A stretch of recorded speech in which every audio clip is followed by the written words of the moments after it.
सही किया ना? बिल्कुल सही किया। हाय, मैं चलती हूँ। हाँ, तुम लोग करो बात। ओके। कांग्रेट्स, ये मुश्किल भी टल गई। लाता ना अपनी बीजान को, वो तो बताती अच्छी तरह मैं। घिन आती है मुझे उसके नाम से भी। उसने कैसे सोच लिया कि मैं अपनी जिंदगी उसके साथ गुजारूंगी?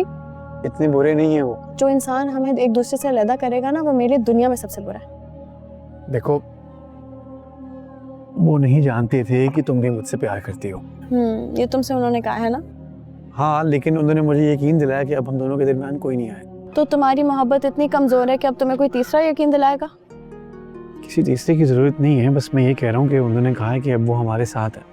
मुझे किसी भी कीमत पर उस इंसान का साथ नहीं चाहिए। और वो जो ये तुम पे इतना एहसान चढ़ा रहा है ना कि उसने हमारी मोहब्बत के लिए खुद को सैक्रिफाइस कर दिया है और सरेंडर कर दिया है, ऐसी कोई बात नहीं है। मैंने उसको कह दिया था कि अगर वो अपनी बीजान को लेकर आएगा तो मैं उनके सामने उसकी असलियत बताऊंगी और इस रिश्ते से भी इनकार कर दूंगी। उसने डर के इनकार किया है। डरते नहीं है वो तुमसे राबी। इनफैक्ट वो तो अप्रिशिएट करते तुम्हारे हौसले को। उस मगरूर इंसान की साइड मत लिया करो मेरे सामने। मगरूर नहीं है वो, छोटा भाई मानते हैं वो मुझे अपना। और जितना ख्याल वो मेरा करते हैं कोई किसी मुलाजिम के बेटे का करता होगा।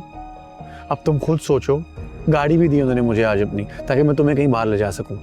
मुझे खुश करने के लिए उससे फेवर लेने की जरूरत नहीं है तुम्हें। अच्छा बताओ कि वो वजह क्या दी भाई और भाभी को?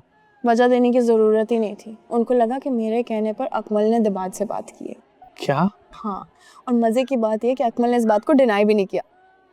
तो अम्मी की गलतफहमी अब दूर हो गई है तो वो मेरे लिए मान जाएंगे ना? जी नहीं, इतना आसान नहीं है। अगर अम्मी को मैं घर ले आऊं? तुम शायद ये भूल रहे हो कि पहले जब आंटी मेरे घर आई थी तो मेरी फैमिली को ये नहीं पता था कि तुम दिबाज के घर में रहते हो। कल रात को भाभी ने मुझे कहा कि अगर दिबाज नहीं तो शामिर भी नहीं।